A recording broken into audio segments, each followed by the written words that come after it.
ఆయనని ఒక రూపంతో చెప్పడం కుదరదు. ఒక రూపం చెప్పకపోతే మనసు నిలబడదు. అందుకే రూపమున్నవాడా రూపము లేనివాడా అంటే రూపముండి రూపము లేనివాడు. ఉంది, శివలింగం ఉంది కానీ దానికి రూపం ఉందా? రూపం లేదు.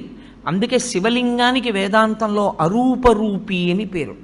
రూపమున్నది, రూపము లేనిది. ఇలా ఓ ఆకారం కనపడుతోంది కానీ దానికి కాళ్ళ, చేతుల, ముఖమా ఏమి లేవు. కాబట్టి అది అరూపరూపి.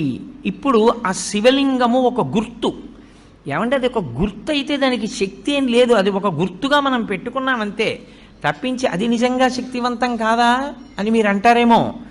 శివలింగానికి ఉన్నటువంటి శక్తి అసలు లింగ స్వరూపంలో ఉంది. ఎందుచేత అంటే శివలింగం ఎలా ఉంటుంది? ఇలా ఉంటుంది కదా, గుండ్రంగా ఉంటుంది. ఇప్పుడు ఇలా